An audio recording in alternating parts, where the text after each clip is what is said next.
Before decluttering something, ask yourself these 4 questions.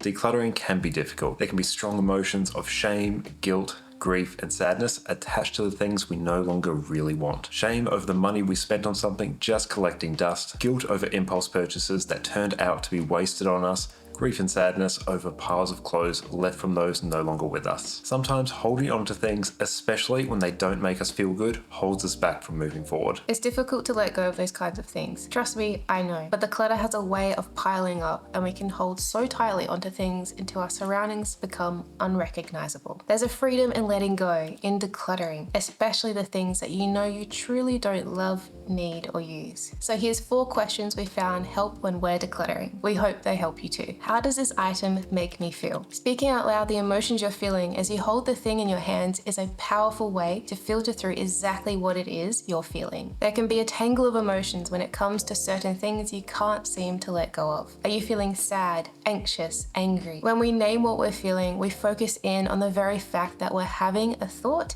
and a feeling. It's this acknowledging and naming of our emotions, which is often called emotion labeling, and it has several psychological advantages like increased emotional awareness. Identifying our emotions makes us more conscious of what we're feeling, which is the first step in understanding and better managing intense feelings. With increased awareness comes clarity, reduced emotional intensity. There's a body of research that suggests literally labeling an emotion can lessen its intensity. For example, stepping outside of your head, noticing your thought patterns, and acknowledging that you're actually feeling a feeling like anger can at times make it feel less overpowering. Improved problem solving and mindfulness. Understanding our emotions helps us pinpoint the underlying reasons for our upset, which can lead to more effective problem solving and decision making because we're actively being more mindful of what we're feeling and why. Labeling emotions and asking yourself the question, what am I feeling right now and why, is a core mindfulness practice that helps us stay present with difficult experiences and work through tricky things and confronting tasks like decluttering without being overcome by strong and overpowering emotions. There is clarity in acknowledgement. So ask yourself how you're feeling. Try to pinpoint what exactly you're experiencing emotionally when you pick up certain items. It's the first step in deciphering why you feel what you feel, and you'll start to notice patterns and get to know yourself even better than before. The next question to ask yourself when decluttering: have I used this in the last 12 months? Jess and I live by our 12 by 12 minimalist rule. If we haven't used it in the past 12 months and don't realistically plan to use it in the next 12 months, we'll toss it. Asking yourself this question and looking forward and back over the space of 12 months, which we think is the ideal amount of time to know if you'll be using something, is great. It really helps thin the crowd of clutter. It's a predetermined boundary, and if things don't fit within this time period question, you might find it easier to let them go. We always say here on our channel that clutter is anything you don't love, need, or use. So this is really a question for those in the need or use category. So if you're feeling stuck with decluttering, try asking yourself, have I used this in the last 12 months? Third question, do I have duplicates of this? This one might seem like an obvious one, but it's not always. Sometimes it makes sense to have backups of certain things you love and use regularly. I love this simple black ribbed t-shirt and have 2 copies of it because I wear it so regularly and it goes with everything. But when I was downsizing and decluttering my wardrobe, I used to have something like 30 black tops and 20 orange tops and multiples of everything really. I found the easiest way to declutter my wardrobe was to group all my like type clothing, so all my black tops, and just pick out my absolute favorites. Those were the only ones that I kept. It shifts the focus away from all the duplicates and focuses your attention on what you love about certain things. In my case, I really just kept coming back to this one and ended up donating all of the others because I don't need duplicates.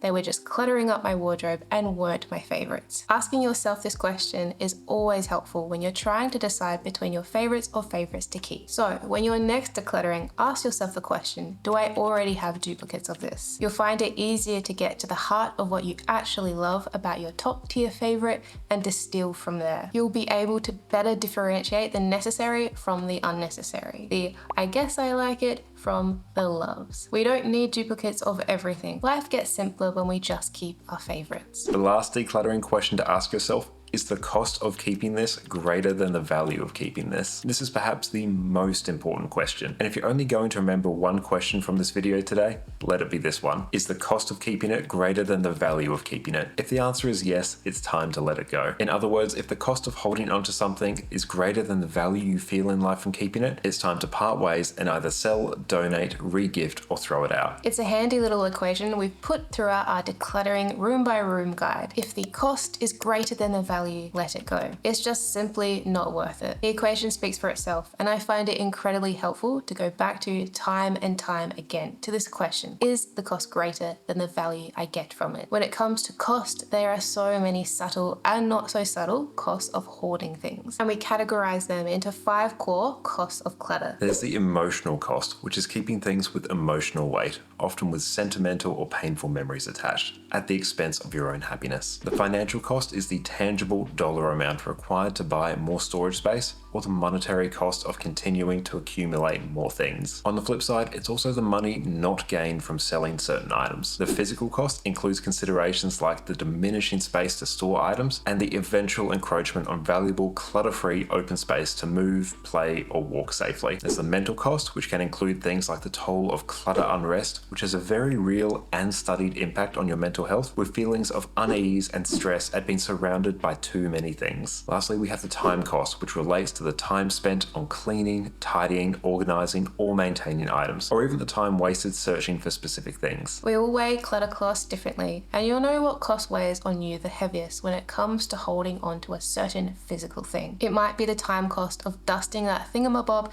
just isn't worth it, week after week for the rest of its life in your home. Or perhaps it's the emotional cost of holding on to all of your ex's love letters and t-shirts without asking ourselves about the cost, because there is always one. We can't get a good enough gauge on if the value of holding onto it is truly worth it, or if it's actually just holding us back from moving forward in life. So ask yourself the question, is the cost greater than the value? Is the cost of keeping this greater than the value of keeping it? There we go. The 4 core questions to ask yourself when you're decluttering. How does this item make me feel? Have I used this in the last 12 months? Do I have duplicates of this? And is the cost of keeping this greater than the value of keeping this? We found these questions incredibly helpful when simplifying our own lives, and hope you get value from them too in your own decluttering journey. If you did find this video helpful, we'd love if you gave it a like and hit subscribe if you haven't already. It really does help out our channel, and we love creating free, simple living and minimalism focused videos like this. If you do want more support in a very warm and hand-holding best friend kind of a way, make sure to check out our ultimate decluttering guide in the description below. It's a 60-page ebook which takes you room by room and walks you through decluttering for a more intentional,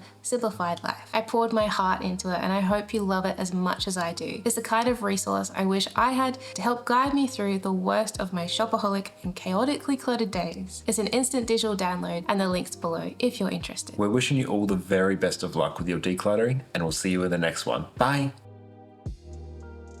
Blah blah blah blah blah blah blah blah blah blah. The last Decluttering. decluttering. Decluttering.